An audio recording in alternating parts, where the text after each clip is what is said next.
Hello and welcome. This is the World Now. I am Ikechukwu Obienu. The foreign ministers from 6 Arab countries are in Amman to discuss U.S. President Donald Trump's decision to recognize Jerusalem as Israel's capital. The meeting between officials from Egypt, Saudi Arabia, Morocco, the UAE, Jordan, and the Palestinian Authority is part of a process set up by the Arab League after its emergency meeting last month.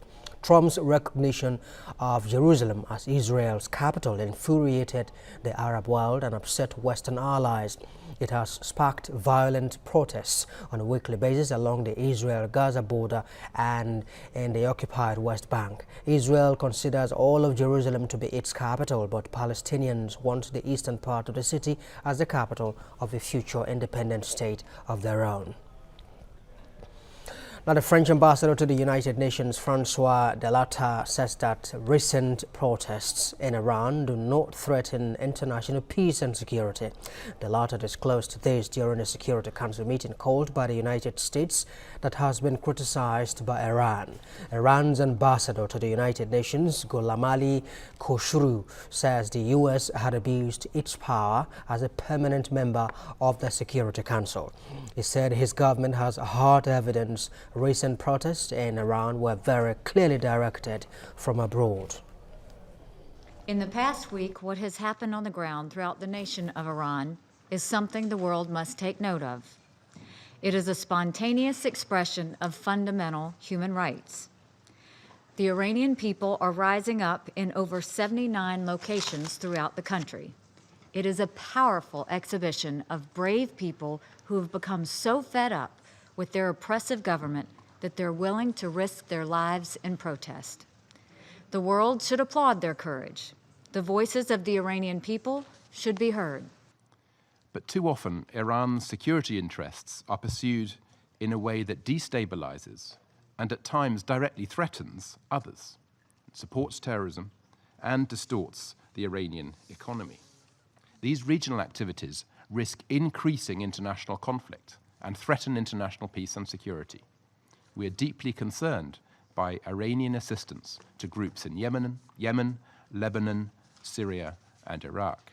The move by the United States to bring to this council protests in Iran by some of our citizens for legitimate grievances, some exacerbated by none other than U.S. itself in its dereliction of its obligation under the Joint Comprehensive Plan of Action, is an abuse of its power as a permanent member and an abuse of the Council itself. The Pakistani military expert Amir Rana wants the international community to respect his country's efforts to combat terrorism. Rana made this known in response to recent accusations made by Trump that Islamabad is not doing enough to support American anti-terrorism initiatives in Afghanistan. But Rana believes Pakistan is self-sufficient when it comes to major counter-terrorism operations and the security of its border with Afghanistan. Earlier in the week, the U.S. government announced that it was suspending security assistance to the country. One, that this security assistance is not as much higher as it was previously, and Pakistan has is depending on major military operations in tribal areas and the security with Afghanistan border with their own. So this is the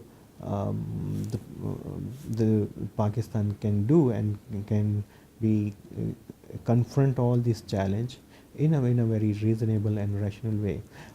Yes, there are the problem which needed to be sorted out between the US and Pakistan, and there are still many options are available, the forums are available, they can discuss the issues and the problems. Pakistani operations in Pakistani tribal areas not only help the Pakistan to secure its own internal security, but also the bordering region in Afghanistan, and to dismantle the networks of the global terror network. The Mexican authorities are investigating local police in the capital of Guerrero State after the discovery of the dismembered body of two young men. State prosecutor Javier Ole says that the bodies were found inside plastic bags outside the beach resort of Acapulco. They had been arrested by police last Saturday after a brawl at a Christmas fair, and officers are suspected of murdering them. More than 100 local officers were suspended after state and federal police and as well as military forces took over security operations in Guerrero. And an explosion caused by two planes that collided at Toronto's Pearson Airport has delayed several flights. Emergency services responded to the collision between Sunwing Airlines and West Airlines. The Calgary-based WestJet says all 168 passengers and 6 crew members on board its plane are safe and accounted for, while Sunwing says that there were no passengers or crew on board its plane at the time of the collision. A spokesperson for Canada's Transport Safety Board says a team is headed to the airport to investigate the incident.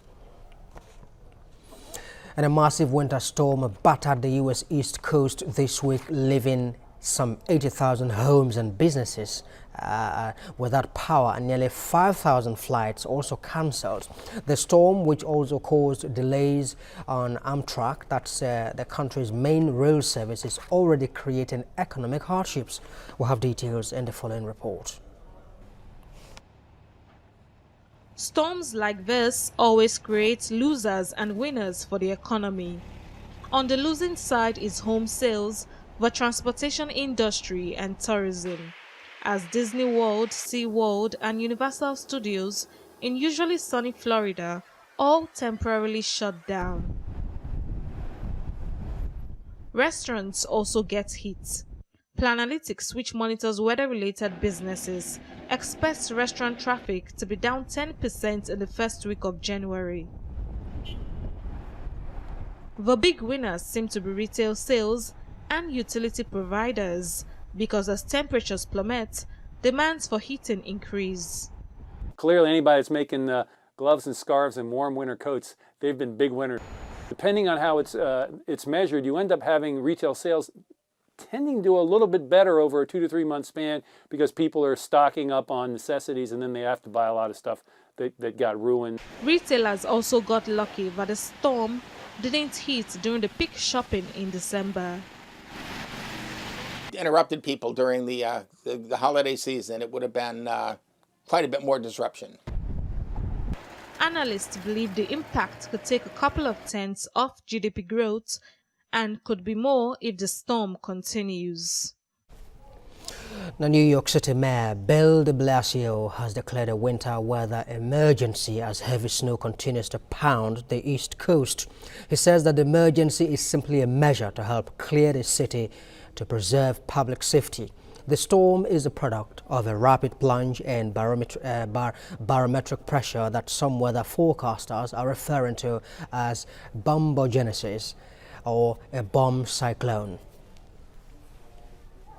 This is a serious storm between the very low temperature, the strong winds, the driving snow. Everyone should take this one very seriously and take precautions.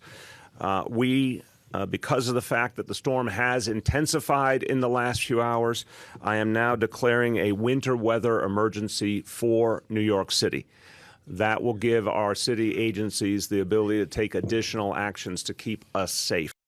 What we're seeing around the city is very fast accumulation. This has been going on basically started around 7 o'clock to 8 o'clock, in that range. For a few hours now, we've had 1 to 2 inches per hour of accumulation. And that kind of speed of accumulation is what we found in the past. Really creates a lot of problems for people moving around and creates a real challenge for our good sanitation workers to keep up with it. That accumulation will be continuing into the next few hours.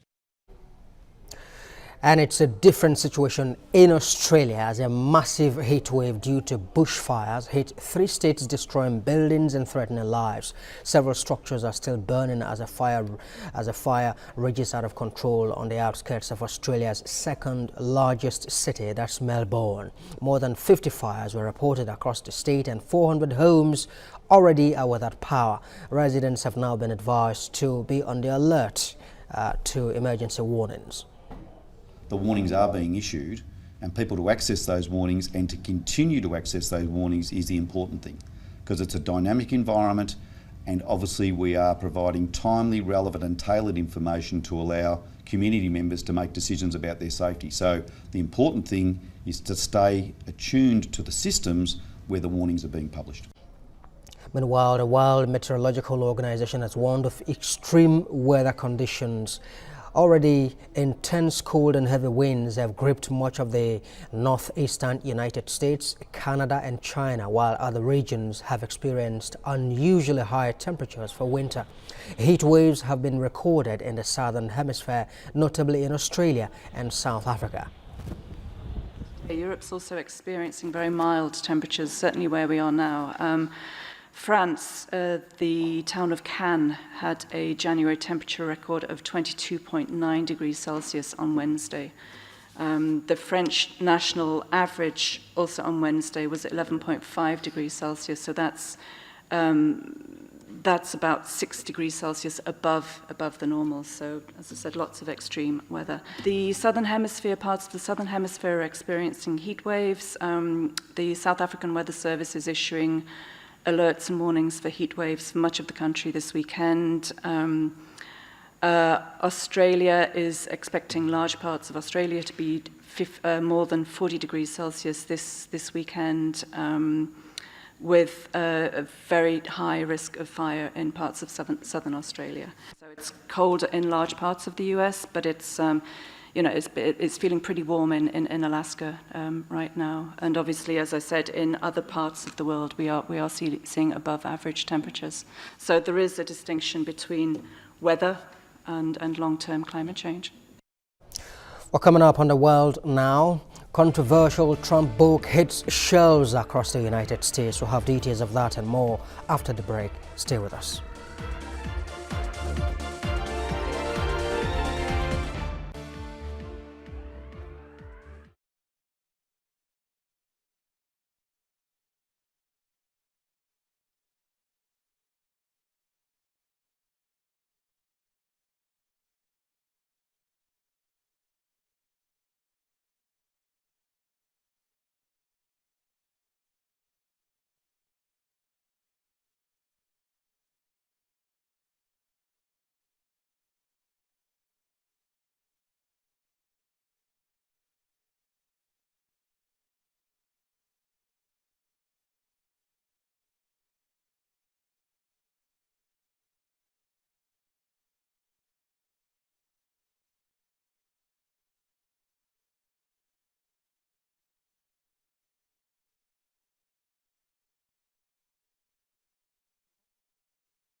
Now, a book deeply critical of Donald Trump's first year in office has